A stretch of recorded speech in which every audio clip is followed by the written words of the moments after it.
My boyfriend called me evil after he learned that I am his landlord and demanded 50% of my income. So, I handed him an eviction notice and changed the locks the next morning. When I was 18, my dad gifted me a house with 2 stories. I know this was an extreme privilege, and I am forever grateful. The layout of this building is like an apartment, but it is a house. So basically, each story has a separate entry, kitchen, and bathroom. I live upstairs while I rent out the downstairs. My boyfriend moved in with me about 3 months ago, and we have been together for 6 months. I have not asked him for money, neither for utilities nor to pay me any rent. The only thing he contributes to is groceries, which we split 50-50. I have not brought up that I own the building as it is not something I tell many people. If people ask me, I tell them that I own it, but if they just assume I am a renter, they can believe that. The topic of a landlord, the renter downstairs, or the owner of the building has not been something we have discussed. This last Tuesday, the renter came up to tell me that her freezer had stopped working. I answered the door, and my boyfriend heard us talking. I went downstairs to look, and we concluded that she would buy a new one. She sent me the receipt,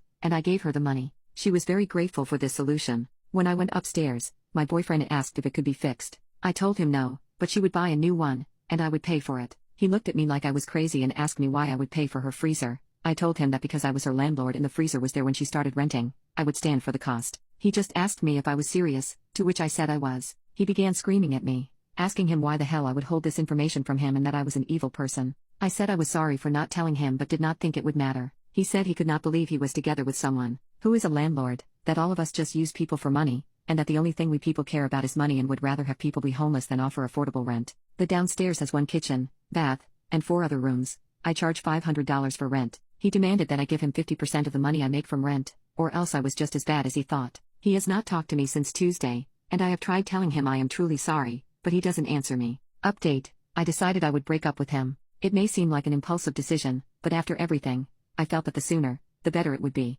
I texted my dad and explained a bit of it all to him. I asked him if he would be willing to drive to my place and sit in the driveway when I talked with my boyfriend, and he did without hesitation. I thought about what I would tell him and how to lay it out. I was extremely nervous about how it would go, and I am not going to lie, I was scared. When I got home, he was already there. I just greeted him, and he, of course, said nothing. I sat on the couch beside my boyfriend. I told him we needed to talk to each other about whether this relationship would work. He said, "So you are ready to apologize?" I said, "I will apologize for not telling you that you lived in my building, which I have repeatedly apologized for. I will not apologize for not giving you a part of my income." He responded, "And why is that such a big deal to you? If you don't rent out to take people's money, you should have no problem giving any of that money away." I told him, "I try to understand how you think. You think I am in it for the money and think I am bad for renting out the downstairs complex, yet you want money from it. Don't you understand that it seems like you are just in it for the money? I rent out the downstairs for $500. If you believe all landlords are money grabbers and not good people, would you like me to donate half of it to